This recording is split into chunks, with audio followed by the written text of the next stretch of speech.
байгууллагын амжилтыг яг энэ тохиолдолд бол орлогоор хэмжээд өндөр орлоготой, дунд орлоготой, бага орлоготой гэж ярихаасаа илүү ер нь амжилтын хэмжүүр гэдэг нь юу юм бэ гэдэг тухай эхлээд ярих хэрэгтэй байх л та. Тэгэхээр ер нь амжилтын хэмжүүр гэдэг бол орлогын хэмжээ гэхээс илүү орлогын бүтэц, орлогын загвараас хамаардаг. Ер нь бол бодит амьдрал дээр байгууллага бизнес амжилтгүй болох нь үе олон шалтгаантай боловч яг санхүүгийн асуудлаар, санхүүгийн шалтгаанаар, санхүүгийн удирдлагатай холбоотой амжилтгүй болж байгаа ийм тохиолдлуудыг аваад үзэх юм бол ер нь өндөр дунд бага орлоготой гэлтгүй орлогоо хэрхэн яаж удирдсан бэ гэдгээс байгууллагын бизнесийн амжилт шалтгаалдаг л да. Тэгэхээр энэ дээр бид нар ер нь бол орлогын бүтэц, орлогын загвар руу илүү анхаарлаа хандуулах хэрэгтэй гэсэн орлогын хэмжээ биш. Тэгэхээр ер нь орлогын бүтэц гэдэг бол ер нь бизнесийн байгууллага одоо ямар төрлийн их усүрээс орлого олж ийнэ вэ гэдгээр тодорхойлогдож байдаг бол орлогын загвар гэдэг бол ер нь 94 чиглэсэн бизнесийн хөгжлийн стратегийн шийдвэр гаргалт гэсэн үг юм. Тэгэхээр орлогын хэмжээ гэхээсээ илүү орлогынхоо бүтэц, орлогынхоо загвар руу илүү анхаарлаа хандуулах хэрэгтэй байдаг л та. Өөрөөр хэлэх юм бол одоо хүн нэг хөл дээр зогсож байхад те хэр удаан доктортой зогсож чадах вэ гэдэгтэй адилхан хэрвээ хоёр хөл дээрээ зогсож байгаа юм бол илүү доктортой байна гэдэг шиг бизнесийн байгууллагуудын хувьд ч гэсэн орлогын зөвхөн нэг их өсвөрт хит найдах ч юм уу эсвэл ер нь орлогын дийлэнх хувийг нь тодорхой нэг төрлийн их өсвөр, нэг сегмент, нэг зах зээлээс орж ирж байгаа бол энэ бизнесийн хувьд маш эмзэг загвар гэсэн үг. Багахан хэмжээний өөрчлөлтөд байгууллагын үйл ажиллагаа ерөнхийдөө хямрах ийм нөхцөл байдал үүсч болзошгүй гэсэн үг. Тэгэхээр төрөлжүүлэлт бол энэ дээр маш шаардлагатай гэж байна. Тэгэхээр юуны өмнө одоо орлогоо тоолох хэрэгтэй. Өөрөөр хэлбэл орлогын их усрыг эхлээд тоолоод үзэх хэрэгтэй. Ер нь гэхдээ яг ингээд орлогынхаа их усрыг тоолооч гэхээр эмзэглээд идэх л да. Тэгэхээр эхлээд 1 2 3 тий. Ер нь бол нэг 2 төрлийн их уср 70-80% нь эзэлж байх юм бол энэ бол эмзэг бүтэц гэсэн үг учраас доор хаяад нэг 3 4 тэрнээс дээш их усүрийн бүтцийг бий болгоход хөгжүүлэхэд ер нь анхаарч явах хэрэгтэй.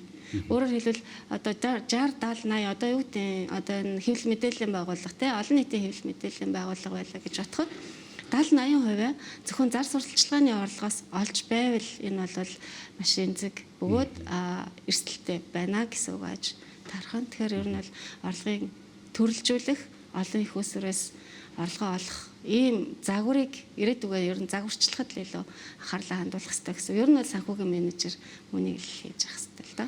Ер нь компаниудын яг хөө мэдээж бүтэц зохион байгуулалтлаас нь ч гэдэг юм уу чадвархын хувьд ингээ аваад үзээд бас харилцаа адилгүй янз бүр байгаа л да. Гэхдээ ер нь таны бодлоор бол одоо яг тухайлбал байгууллагуудын ер нь удирдлагуудыг хамгийн түгээмэл гаргадаг санхүүгийн алдаа гэвэл одоо яг юу гэлүү онцлж хэлэх вэ? За яг бизнесийн байгууллагуудад ямар үе шатнд явж байгаа вэ гэдгээс хамаарат өөр эхэлтэй шатндаа байна уу, өсөж байна уу, докторчлалтад орсон байна уу, эсвэл одоо шинжлэлийн буюу бууралтын шатнд руу орсон байна уу гэдгээс хамаарат ялгаатай. Гэхдээ ер нь зөвхөн нийтлэг анзаарагддаг зүйл бол юу вэ гэхээр орлогын нэг их өсвөрт хит найдах. За энэ маань өөрөө нөгөө эрсдэлтэй нөхцөл байдлыг бий болгож байдаг. За хоёрдугаарт нь гэх юм бол ер нь ирээдүг төлөвлөختөө тодорхой одоо юу гэдэг бизнес орчин энэ хүрээлэн буй орчин тий харуу ертөнд чинь маш хурдан өөрчлөгдөж байгаа гэдгийг байнга санаад орлогын загвараа дандаа хөгжүүлж явах хэрэгтэй гэсэн үг. Өөрөөр хэлэх юм бол бид нар ганцхан төрлийн их усрээр за яг эхэлж байгаа бизнесийн хувьд бол нэг их усрт тулгуурлаад бизнесээ эхэлнэ. Тэгээд ер нь нэг жилийн дотор ч юм уу те маш хурдан хугацаанд дахиад өөр яг энэ хэлбэрээр ямар орлого олж болох вэ гэдэг загвараа одоо орлогынхаа төрлийг төрөлжүүлэхэд илүү анхаарлаа хандуулж эхлэх хэрэгтэй. Тэгэхгүй л бол тэгэл бизнес амжилтгүй болно гэсэн үг шүү дээ. Одоо бидний хамгийн сайн мэддэг Amazon компани жишээ дурдж болж байна л да. Зүгээр ном зардаг бизнес шүү дээ, тэ байсан. Гэхдээ 14 оноос хойш AWS буюу Amazon Web Service хөгжүүлэл, Amazon Prime-ийг хөгжүүлэл ингээл нөгөө орлого олох боломжуудаа зах зээл дээр одоо юу гэдэг одоо хөгжүүлж эхэлсэн тэр бүтээгдэхүүн, тэр үйлчилгээгээ өөр ямар хэлбэрээр тогтмол орлого олох, аль болохоор тогтмол орлого олох одоо өөрөөр хэлбэл subscription буюу захиалгын загвараа хөгжүүлэх байдаг юм уу? Тийм хэлбэрлүүл илүү одоо зорилгоо тавиад бизнесийнхаа орлого, ашиг, үйл ажиллагаагаа тэрлүүл чиглүүлэх ёстой л гэсэн үг л дээ. Ер нь яг манай Монголын нөхцөлд аваад үзэхэд жижиг дунд үйлдвэрлэл үйлчлэгээ эрхлэгчдийн хувьд бас нийтлэг гаргадаг алдаа гэдэг ингээ ажиглахаар бас ялангуяа cash flow буюу мөнгө урсгалыг удирдах тал дээр нэлээдгүй юм төвөгтэй байгаад ах шиг харагддаг. Энэ дээр ер нь таны хувьд яг экспертийн хувьд юу гэж хардаг вэ? Ер нь тийм санхүүгийн удирдлага гэдэг бол мөнгөний удирдлага тийм мөнгөний удирдлага ер нь бол орлого гээл ингээд цаашаа ярахаар тэрний цаанд мөнгө л байгаа шүү дээ. Тэгэхээр бизнесийн байгууллага бол ер нь эцсийн зорилго нь тодорхой үн цэн бүтээхэд чиглэж үйл ажиллагаа явуулж байгаа. Бөгөөд ер нь тэр үн цэнээс ирээдүйд орлого ашиг орж ирэх хэрэгтэй гэж томьёолно. Тэгэхээр мөнгөн урсгал бол мөнгөн урсгалын удирдлага бол мэдээж энэ хамгийн чухал гол хүчин зүйл байдаг. Өөрөөр хэлэх юм бол жижиг дунд бизнесүүдийн хувьд бол ялангуяа эхэлж байгаа жижиг дундуудын хувьд бол ихэнхдээ хасахтай яваад байдаг. Өөрөөр хэлэх юм бол дөнгөж эхэлж байгаа учраас зах зээл хэрэглэгч нь доктортой биш учраас одоо юу гэдэг сарын орлого 30 саяын орлого болдог. Гэтэл 50 саяын зардалтай явждаг те. Сар болгон хасах 20 саяын юм алдагдaltaй баланстай ингээд яваад байна. Гэхдээ энэ үед бизнес юун дээр тисэж байдаг вэ гэхээр хөрөнгө оруулагчдын оруулсан хөрөнгө одоо дансанд байж байгаа тэр мөнгө эсвэл одоо санхүүжил буюу авсан зээл те энэ бизнесийг энэ төслийг эхлүүлэхээр авсан зээлийн мөнгөн дээр л тогтчихдаг гэсэн үг л дээ.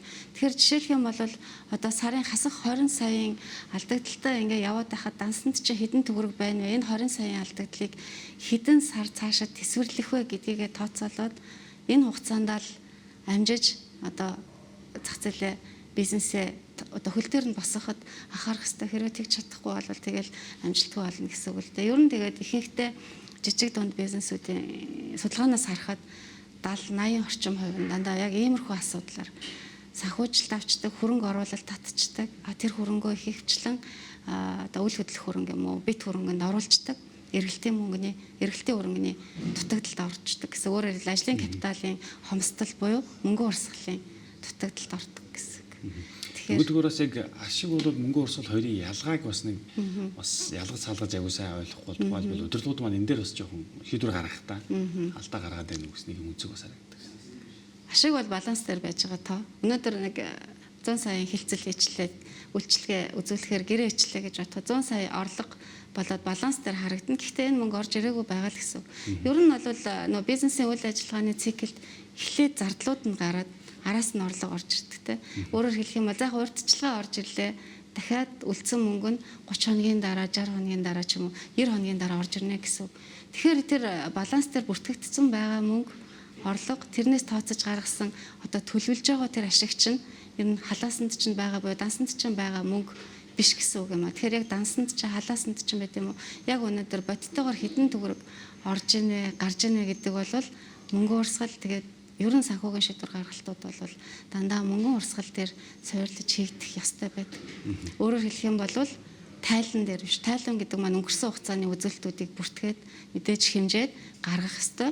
Гэхдээ яг жинхэнэ шийдвэр чинь яг real time одоо байгаа мөнгө яг одоо хэмжигдсэн байгаа тэр одоо KPI үзүүлэлтүүд дээр тулгуурлаж шийдвэр гаргах ёстой. Тэдгээр чинь болохоор мөнгө урсгалаа яг ямар хэлбэрээр хэмжээд шийдвэр гаргалтанд чи яг ямархуу байдлаар хэрэгтэй вэ гэдгийг яг оновчтой зөв тодорхойлоод өөрийн гэсэн нэг дашбордтай байж байгаа л тэгжээж л бизнесийг удирдна л да.